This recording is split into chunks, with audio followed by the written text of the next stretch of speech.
We are back, episode 6, the Rocco and Ryan MMA Show. I am Ryan, and the shirtless Rocco Martin out in sunny Georgia. Are you in Georgia now? You're back home, I'm right? in Georgia, yep. I'm out here.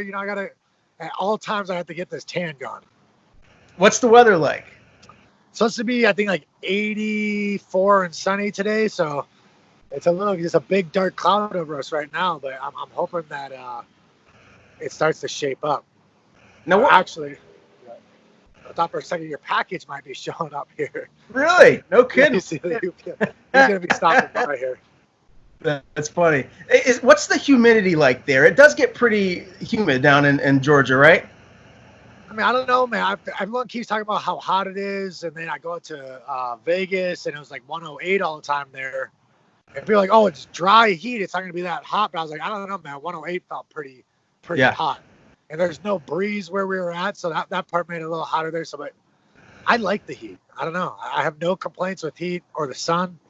I'm just trying to get that tan on. I'm just trying to get that vitamin D in, keep that corona away, and go from there.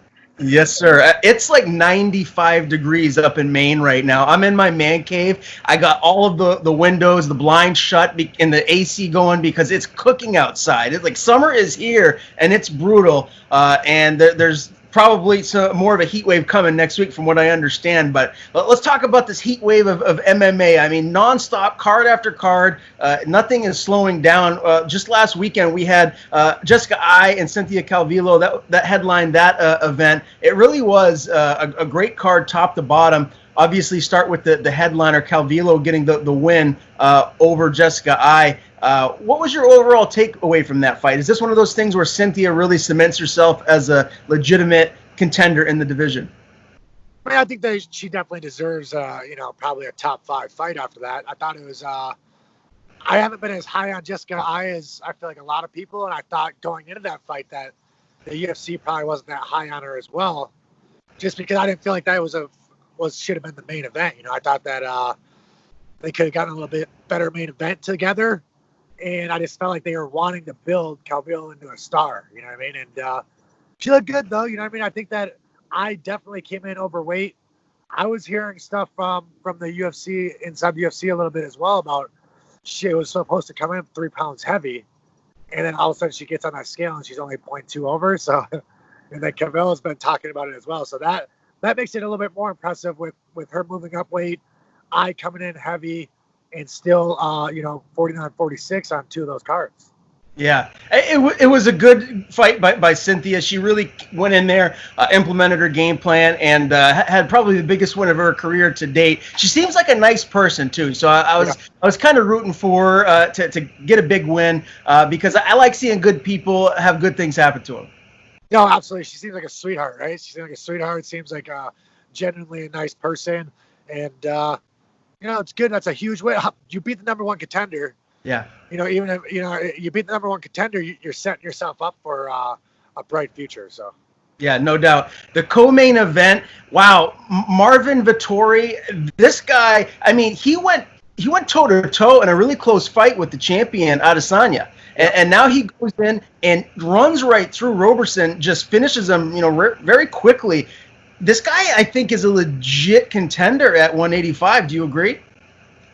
I mean, I think that I don't know. I got to see a little bit more of a test. I know that he had a good fight with Israel, but I think that sometimes matchups makes fights. And I don't think Israel's output is that heavy. And Vettori's just so tough. He can keep walking you down, keep coming forward, and he doesn't quit. So I'm just like, I think that kind of made that fight seem a little bit closer. Mm-hmm. But he's tough, man. He is a tough guy. Obviously, there was so much drama with that fight. Roberson missing weight again, twice in a row. I mean, I think that you need to get. I think that that's very unprofessional. You know what I mean? You talk all that shit a little bit. You keep going back and forth. You keep saying everything's on track. Then you come in 5 pounds over, and then you get run over. That's an impressive win. That was an impressive win from Vettori. And he deserves a top fight, a big fight. He needs that top 10. I think he's earned that now with all the drama he went through, and just to see where he's at before I make a true judgment on where I think that he fits in. Yeah, no, I like this kid. I watched some of his post-fight interviews and whatnot. I listened to Luke Thomas, the Luke Thomas show on a regular basis, and he was calling him kind of like a meathead and saying stuff like that. He's sort of a meathead or whatever. But I like the guy. I think he's fun. I like his personality. I think the UFC can maybe get behind him, especially if he gets a couple more wins here moving forward. You know Charles Rosa pretty well, don't you? Yeah, I know him from out in Boston a little bit, and then obviously I was down at American Top Team and we used to train. Even 7 years ago, he was there, and we were training a little bit. Then obviously when I went back out there, he ended up having that neck surgery, so I didn't train too much with him at this last time. But we talk all the time. He even when he had his neck surgery, because I had the same surgery, so he'd call me and ask my advice and stuff like that. But yeah, I know him well. Really nice guy. Yeah, no, he is a good guy. I got a bone to pick with him. I've met him a couple times before. I've interviewed him previously. I ran into him down at the Bellator event at the Mohegan Sun where I met you for the first time. Yeah. And then at an NEF event up here in Portland. He's a super nice guy, but he didn't get back to me. We were supposed to do an interview before this fight, so I gotta give him a hard time when I talk to him next. Yeah, but you better get after him. Yeah, I'm going to get right after him. but listen, great performance and really over a tough game fighter. I mean, that was an opponent that was not going away. Kevin Aguilar really came to bang, and he showed, I think, the fans and just the media in general that he's someone that's to be reckoned with in that weight class. What was your overall takeaway from that fight? Yeah, I mean, coming off a quick turnaround after that dominant performance that was put on him by I can't think of his name right now, Louisiana boy. Oh yeah. But I'm like, that's a big step up. He was an underdog going into this fight, and really he just outpaced him. I think that he just outpaced him. Looked good, and it's exciting to see that. I think he just signed a new contract, so it's a good, huge win for him. And obviously, I'm looking forward to seeing him as well. I mean, you never know how someone's going to rebound after getting dominated like that in the prior fight, and he rebounded like a true champion does. Bryce Thug Nasty Mitchell.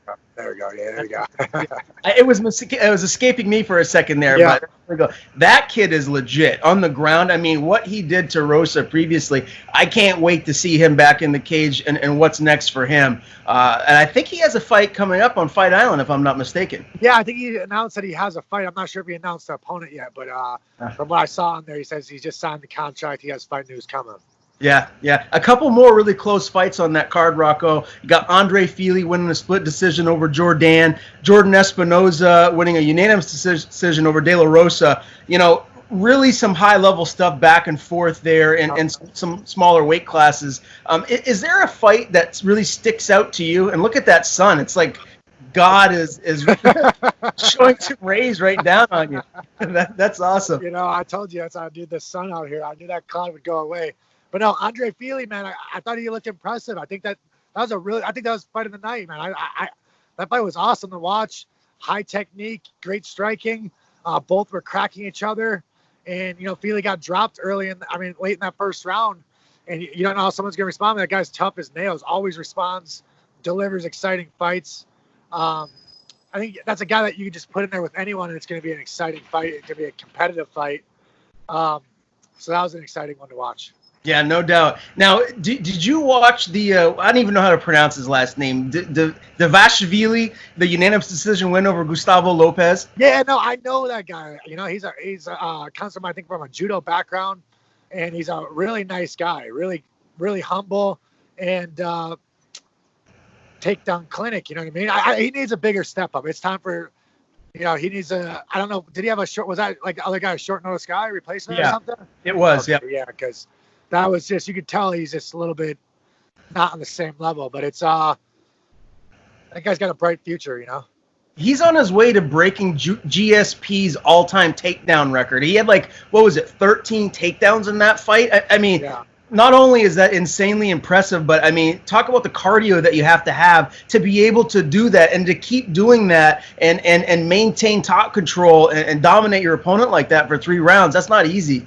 No, I don't know how people get that type of cardio. It's a different type of cardio you have, but the difference is, people say that. I always resort to, listen, if you're breaking the record in a single fight, it's because you obviously just have no control on top, because they keep getting back up. You got to keep taking them down. They keep getting back up. If GSP would take you down, you're not getting back up. Right. Oh, yeah. Or the guy would have broke every record there was, you know what I mean? He's just, when GSP got on top, you weren't getting up.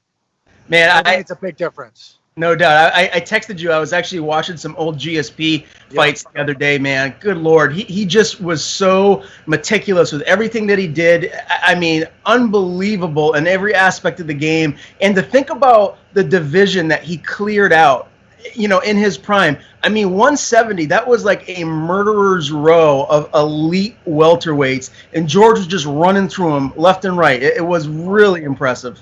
Mostly after that half those guys were definitely, maybe more than half were definitely, once USADA came in, they all went. Look at Hendricks. Let me ask you that. Do you think that Hendricks fight, do you think Hendricks was on some sort of performance enhancing substance? I mean, I don't want to make any accusations, but after that fight, I mean, his career started to go down, and he looked. No, for sure. Hendricks was on, I think, everything and anything. From what I heard was that that guy was on everything and anything. And he, I don't know. I still watch that fight to this day. I still think that GSP won. To this day, I truly feel like GSP won that fight. People think I'm crazy when I say it. I'm like, listen, he won 3 very, very close rounds. Okay. Hendricks destroyed him in 2 rounds. Mm-hmm. Okay. So I don't know. I don't know. If you want to say Hendricks now gets a 10-8, then we could talk about that. But I think GSP did enough to win 3 rounds, and you score a fight by rounds, not as fight as a whole. You know what I mean? So I think that he did enough to win 3 rounds. But I do think that Hendricks was on everything and anything. I think most of the whole UFC was, actually. When you look at fighters that cut easily and bleed, like, for example, GSP, towards the end of his career especially, he had a lot of scar tissue, and he would get opened up. It would look bad, right? And to the casual fan, it might look like he's losing the fight based on the fact that he's, squirting blood. What do you think is the right mindset for a judge to have when taking that into consideration? Because you guys get punched in the face for a living, and all that scar tissue, it just is bound to happen. How do you feel like the best way to take that into consideration when you're judging a fight? Well, I mean, I think it's tough. It's tough. I don't know. For some reason, I feel like the judging has a tough time when there's some heavy shots landed in one round. For some reason, they correlate that still to the second round. You know what I mean? Or the next round, where it's like, and a lot of fans have that same problem of, oh, he dropped them. He dropped them, beat him up. And then next round, he didn't really do any of that. It was a close round, but they can't separate the rounds. Like, they still feel like that drop is like leading into the second round. No, it has nothing to do with the second round anymore. But I think that if you're an experienced judge, an experienced fighter, you know what shots are doing true damage and what shots aren't. And I think if it's just a cut, it's just a cut. You know what I mean? Doesn't mean necessarily like he took crazy amount of damage. But if you hit someone and you hear this thud and you see the head go boom and then they're cut, now you're like, oh, that's a good shot. You know what I mean? So I think that the more experience you have, the more you realize what's real damage and what's superficial damage. Yeah, no doubt. That's well put. I agree 100%. Speaking of real damage, Tyson Nam. Holy smokes. What a knockout that was. Is that one of the more impressive ones you've seen so far over the last couple months?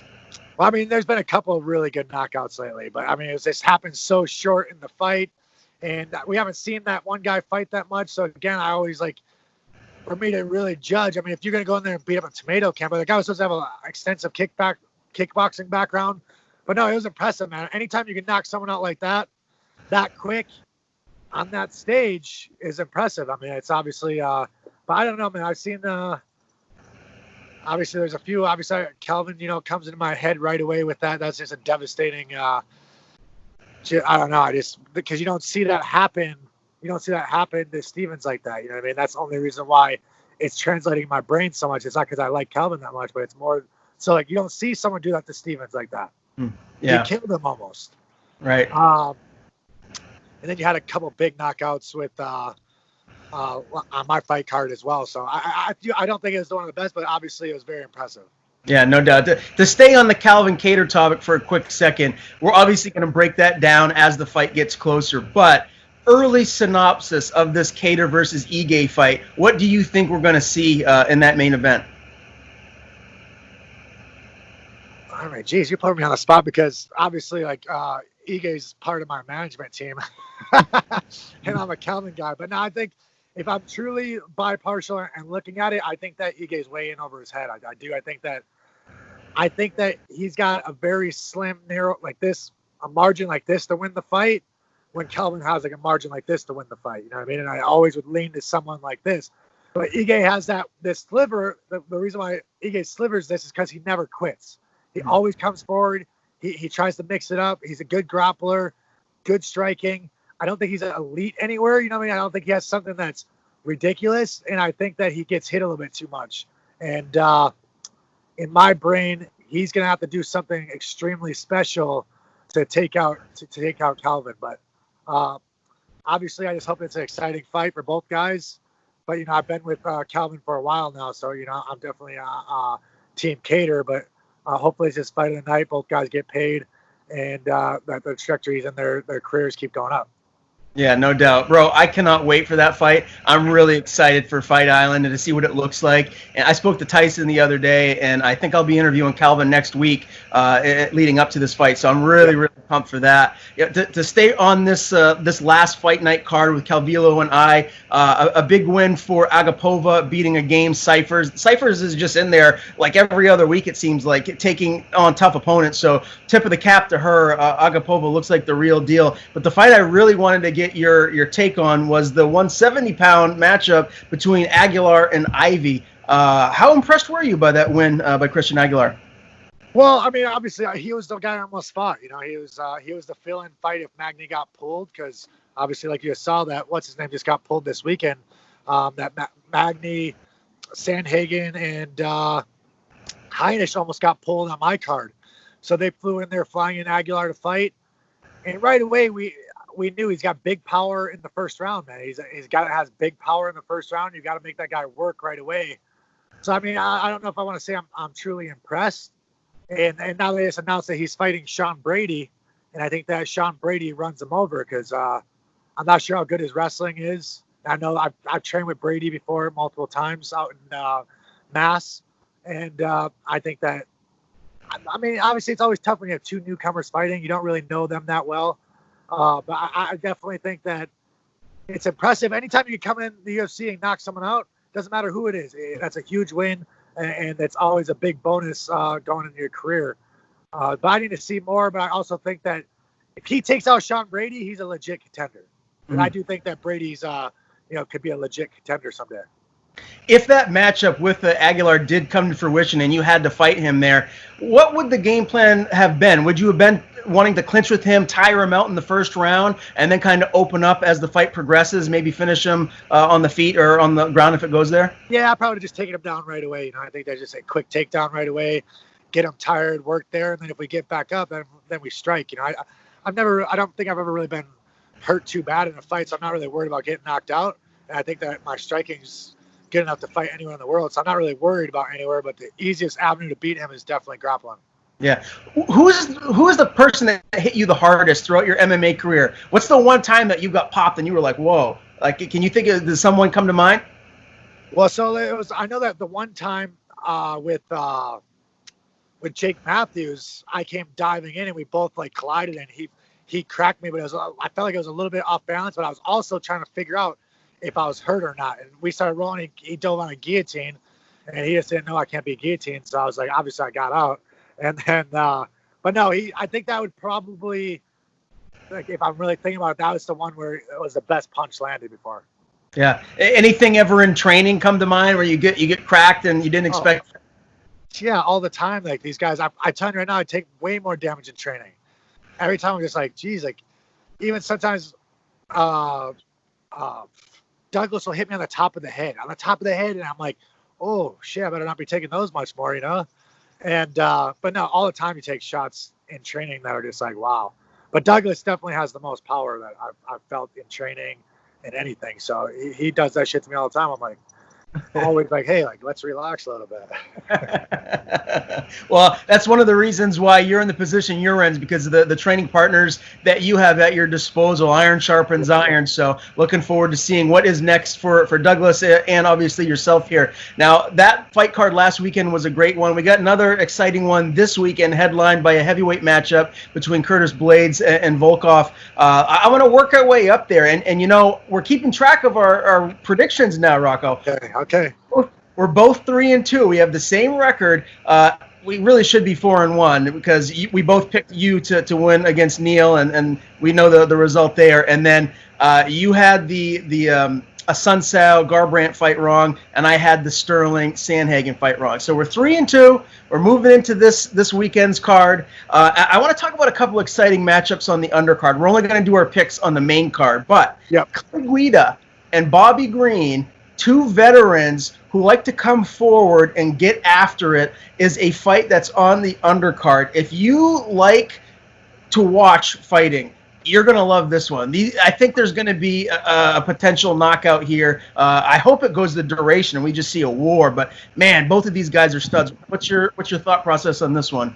Well, see, so what I'm trying to figure out is how we want to do these picks, because I feel like half the time I'm persuading you to take to change your pick. So I don't know if you got to start writing down your picks so I know afterwards that you didn't switch up your picks from after I get my analysis, you know. But no, like you said, it's tough because I feel like neither one has been that active lately in a way, and both are very exciting. Pretty much not legend. I don't want to say legends, but Guida is more of a legend. But Green's a tough fighter, man. I'll go with Bobby Green in this one. Bobby Green, yeah. I think that he just his striking is going to be a little too much. He's got good takedown defense, and I don't think Guida is what he used to be anymore. Yeah, no, I actually just interviewed Jamal Emmers last week, who trains with Bobby Green, and he told me that Bobby Green looks fantastic in camp, and he believes that Green's going to go in there and finish Guida. So we'll see. I'm excited. So you're getting insider info before we have these picks and stuff. Okay. Yeah. Well, to be fair, you know, Emmers is Green's training partner, so I would imagine that he would say he would win anyways. But he did say that he's looking great in camp, and he looks vicious and mean and ready to get in there and land a knockout. So we'll see what happens. But, you know, that's just one of a number of fights on this card that are really good. I also interviewed Max Roskoff recently, who is going to be stepping in to replace Joe Selecki and face Austin Hubbard. Do you know much about Max? He was an all-state wrestler or an all-country wrestler at NC State. He's undefeated, and he looks like the real deal, man. No, I don't know much about them. No, I don't know. Yeah, so am I doing the coin flip? I'm going the opposite. Who you pick? Well, you know, they're not in the main card. It's the first fight of the night, so we don't have to actually make predictions. But I'm looking forward to this one. I think it's going to be a fight that really sets the tone here on Saturday night for a good night of fights. Oh, yeah, I don't know much about either fighter, but obviously you always got to lean towards the wrestler, you know? I don't know. Just thinking out loud. Okay. Yeah. Well, hey, I like that analysis. The wrestling in my book, and I think you would agree, is probably the most important discipline in MMA, because you can control where the fight goes if you have that top game, and you can, you know, get the fight to where you want it to be. So we'll see what happens. That's the first fight of the night. Another good one: Brianna Van Buren and Tecia Torres, a couple of strawweights getting in there and getting after it. I mean, Tecia Torres only loses to like the best in the division, right? She loses to the champ, Weili Zhang, Jay Chick, you know, and now Brianna Van Buren, who trains out there with Daniel Cormier in Gilroy, California, is a real upstart. She looks like someone that can make a run here, maybe crack that top 5. Do you know much about either of these ladies? Yeah. Obviously, Torres used to train down an American Top Team as well. So I mean, I saw her. I think that she's still just a little small. It's just her reach is small. You know what I mean? She's built solid.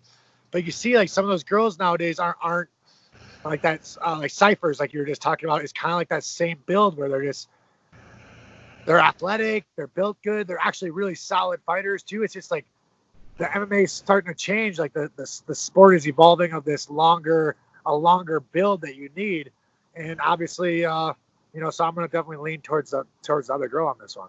Yeah. Well, I think you're right. MMA is evolving, and you're getting more elite athletes that are in there competing nowadays. I think that's what Van Buren is. I think she's an elite athlete. So I think we're going to maybe see a coming out party for the young lady out of California. All right, let's get into this main card. Let's get some picks going. I'll tell you what I'll do, since I don't want to feel like I'm kind of leaning as to what you say. I'll start, and I'll take. Start? Okay, because you I'll can't start. persuade. Once I make a decision, there's no change in my mind. Hey, it is what it is. So first fight of the night is a lightweight matchup, Roosevelt Roberts and Jim Miller. Look, Jim Miller's a veteran. He's been around for a long time. He's very well-rounded. He's tough. He's durable. But Roosevelt Roberts, we're talking about someone that is the new breed, right? I mean, look at this guy. He's huge for the division. He's long. He's good everywhere. He's clearly very strong, as you saw what he did in his last fight. And I just feel like he's at a point in his career where his trajectory is going up, and Jim Miller's is going down. As much as I like Jim Miller, I think he's getting finished here. I'm going with Roosevelt Roberts. Yeah, I mean, I agree with the trajectories of their career, but I've counted out Jim Miller multiple times before. I remember when Dustin Poirier fought Jim Miller, and I was like, Dustin's going to run Jim Miller over. And it ended up being like a crazy close fight.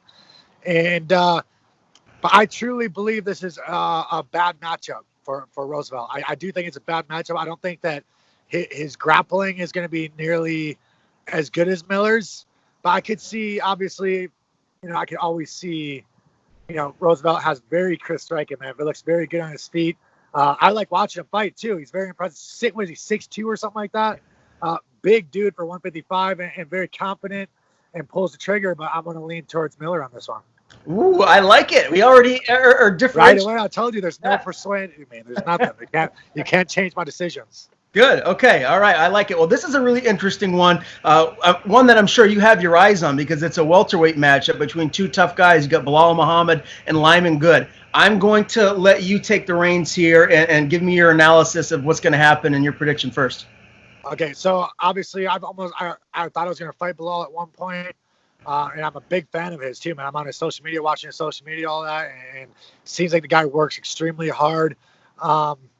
Obviously, that stuff down in Chicago with his family's business got wrecked, so I feel bad about that. And I think he's just a genuinely really good dude, and he's tough too, man. He comes forward. I don't think he's the best anywhere. He's another guy. I don't think he's great. I don't think he's great anywhere. He's strong. He throws. He grapples. He's just a very, very solid fighter with great cardio as well. And Good is very explosive, very strong, good everywhere as well. But I'm going to lean towards Bilal on this. Yeah, no, I'm going to echo what you said. It's funny. I just interviewed Bilal's best friend, Jared Gordon, who's no longer at Roufusport. He's down in Florida training, not too far from you. And he said in a previous interview about Bilal Muhammad, it's really the funniest thing. I think I was drinking a sip of coffee at the time, and I spit it out because I laughed so hard. He said Bilal Muhammad is so nice that if you broke your dick, he would give his dick to you for you to use because that's how good of a guy he is.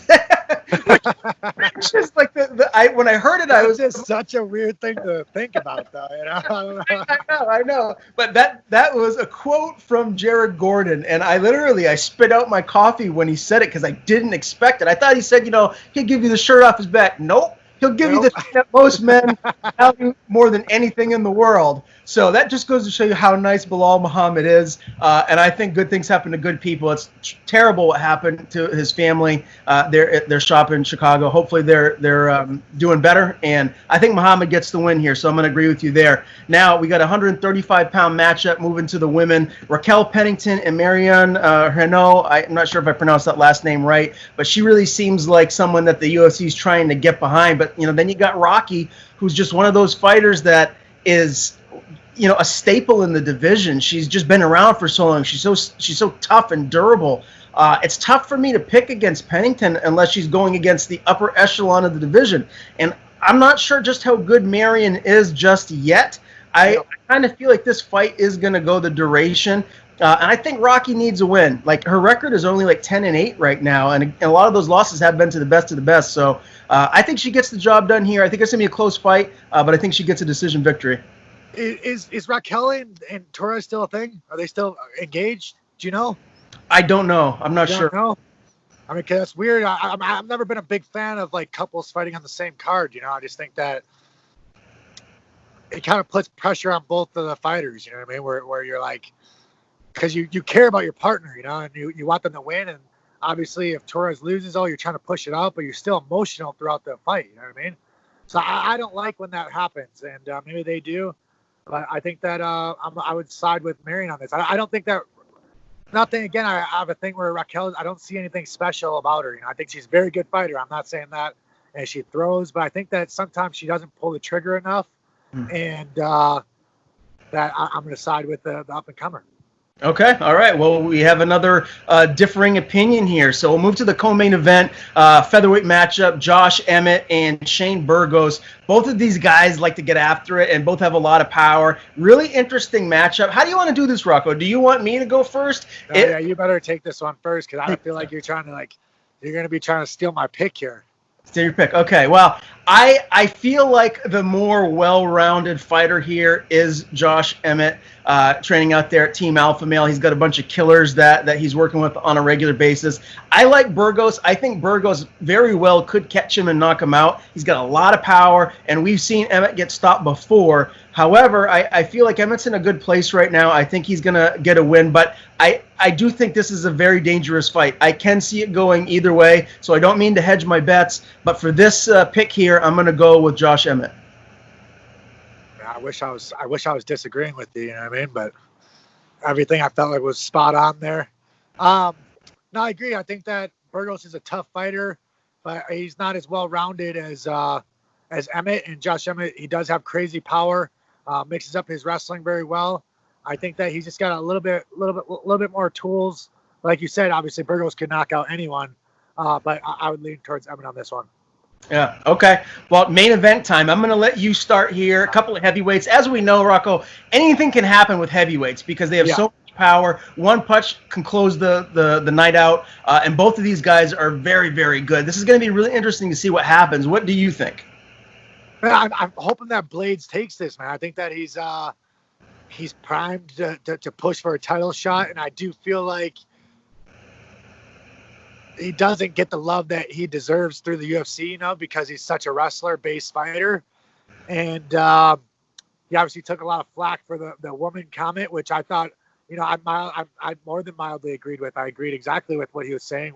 He's not talking about them being like, he didn't say all women are crap. He's like, it just doesn't make sense how some are just paid by looks, and I do feel like some are highly paid by just looks. But I think he's primed to make a run here. And obviously, he just has that one bad matchup with Ngannou. He's got to just stay away from that fight for a little bit. But outside that, man, I think that he's got... Everyone needs to stay away from Ngannou. Yeah, I know. I mean, I don't know, man. I don't understand. Like, I'd be just diving in after those ankles right away, like try to do something, right? But no, I think that he's primed to make his run and to make his stamp for try to push for that heavyweight title shot. Yeah, well, so you're going Blaydes. How do you think he gets Blaydes? I think decision. I do think that I don't know if he's a true finisher. You know what I mean? I think he's a grinder, but he's a hell of a good grinder, and I think that's how he wins.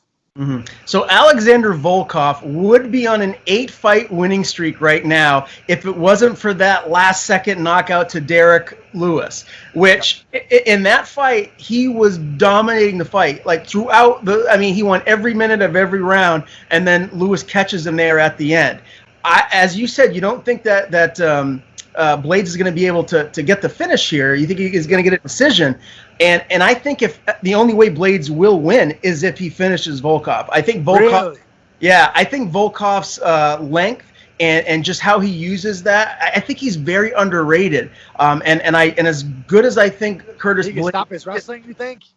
I think he will be able to. I think the smaller cage too might actually benefit him. So I'm glad we actually disagree on a couple of these because that makes it more interesting. You want to know what makes Blaydes wrestling so good? Actually, I've thought about this. I've always tried to figure it out, Karl, because he's definitely not the best wrestler, pure wrestler, obviously out there. But look at heavyweight wrestlers when they shoot takedowns. 99% of them don't shoot to the legs. So a lot of them is kind of like right to the upper body, and they're going to clench. You know what I mean? And it's hard to take those big guys down like that. Blaydes shoots to the legs, and that's why he gets these guys down all the time. Is that he's so good at getting your legs, and when he gets your legs, he's right. I'm telling you, I think that you're underrating Blaydes, but Okay. That's not going up. I'm gonna have a high percentage on this week, I think. Well, hey, that's what makes this so interesting. We'll see where we're at come our next show and what our picks look like. But all in all, it's going to be a really exciting card. And I love the fact that Dana White and the UFC is keeping the momentum going, and they're having card after card to give us something to watch, man. I just think that what they're doing right now is separating them from other sports and other promotions by giving the world some live sports to watch and tune into in a time where there's nothing else. Well, do you see they're number one on cable TV last Saturday? So that's a huge step in the right direction and gigantic for the sport. And I remember before my fight, Dana was talking a little bit about, in the back, and he actually got emotional for the first time, that I've ever seen him. Usually he's just like a little bit more, tries to get you amped up a little bit, but he was emotional about like what we're doing in the sport, how far the sport is coming, and really was nice to see that the genuine appreciation that you could feel from him, which you don't normally feel that. He was just saying this to the fighters and you coaches. Yeah. Like, was this privately? Yeah, just to the fighters. So it was just like an emotional, like just like how proud he was of all the fighters and really what we're doing to bring the sport to another level. And just our standing inside of the ESPN now just keeps skyrocketing. When we were boom, he was pretty much like, hey, this is cornhole, this is the UFC, this other sports are way up there, but now he's like, we're moving way up the ladder. So it's awesome to see the sport, and really, again, it just shows you the power the UFC has, and that really the true separation, that there is no competitor to the UFC, is really what you're noticing from the whole ordeal, the whole coronavirus, all this, the ESPN deal. It's the only major sport out there. And it's the only MMA organization that's out there that's able to have shows with no one in the arena, having the number one views on cable TV. I mean, like, what else could you want? Like, there's nothing else. Is there? Where do they go from here? Yeah. Just keep going up, right? Just keep going up. Up. Hey, speaking of that, Rocco, let's talk about you for a minute here before we close the show. Any update on your contract situation? Have you heard anything? Yeah, no. So I've been just trying to. I talked to Sean a little bit, but I'm not. He's just being not coy, but he's keeping his cards tight. He's keeping his cards tight. He didn't say no. I asked him pretty much point blank. I'm like, hey, you have any interest in re-signing me? And he just said, hey, right now we're full throughout August, and then we'll go from there. But so I'm gonna go ahead and have my knee surgery probably next week here. Get my knee cleaned up. I have an MRI today here in a little bit on my hand as well. So just trying to get a couple minor surgeries. It should be just like a week or two into recovery, and then I'll be right back into training. But so he hasn't said no, so that's always a good sign. Yeah, for sure. So the results from the previous MRI came back and it said that you need surgery. That's what the news you got? Yeah, I have like 5 or 6 different things wrong with my knee, but it sounds like, after talking to the UFC PI, that they think I can get away with like these 2 minor surgeries, and the others I'll just have to do a lot of PT and make sure I'm not skipping sessions to make sure that they don't get worse. So the other ones would be a little bit longer surgery. So they're hoping that if I strengthen some other muscles, I can avoid those surgeries. So right now that's the ideal situation. I get the 2 meniscus scoped, and because I got the inner and outer meniscus are both destroyed. But obviously I wasn't able to run it all last camp, so I feel like that's something I told him. I don't want to fight if I can't run again. So I need to be able to run, and because I feel like that's something that really affected my cardio. So going into this next fight, I need to be able to run. But outside that, once I got that green light, I'm going to start getting after it and doing my thing. But they said that you'll be able to get back to 100% after having these surgeries, correct? Yeah, they think that honestly, they're like, it could be like a week or 2 only of recovery, and then I'll just have to I'll be able to go back to full training, but I'll be able to do PT all the time. Wow. Okay. Well, so Fight Island is not going to happen for you then? No, regretfully. I mean, I was going to be able to forego the surgery until my next fight, You know, I was going to do like tons of PT, and I went out and bought like really expensive running shoes because they thought that those could help the knee a little bit. And then I just asked, so I told Sean, I'm like, hey, I could forego the surgery until my next fight, or I could have the surgery now and then be ready, you know, in August, late August. And he's like, all right, well, we're booked right now pretty much through August. So I'm like, all right, well, I'll just go get the surgery done right now. Okay, well, that's good. Get it done now, and by the time you get back, hopefully you'll have a new 4-fight deal in place, and you'll be off and rolling, making that push at 170. Hey, let me ask you, what kind of sneakers did you get? What were the brands? It's actually, only these New Balances, but they ended up. I mean, these are expensive New Balance. I didn't know New Balance even got expensive like that. Yeah. I went to this running store. I was trying like Brooks, and I was trying some other stuff on, and the lady's like, hey. They keep having me try these pairs. I'm like, oh, which one feels like? I don't know. They all feel the same to me. I mean, what do we mean? Like, so, can the cushion? I'm like, I'm not an avid runner. Like, I don't know exactly how it should feel. I thought you're the professional. She's like, well, she's like, I got bad knees as well. So she's like, I bought these before when the Corona hit, and I've been running them for 4 months. And she's like, these have been absolutely awesome. So she's like, I would try these first. But she said sometimes it's more trial by ear. I mean, these are like $150 shoes. I'm like, I've never thought about buying $150 shoes before. Yeah, I actually used to work at Olympia Sports when I was in my early 20s. Okay. I used to run 5 miles a day, 5 days a week for a very, very long time. And I'm telling you right now, New Balance and Asics, 1A and 1B, just depending on your feet and how it fits for you as an individual.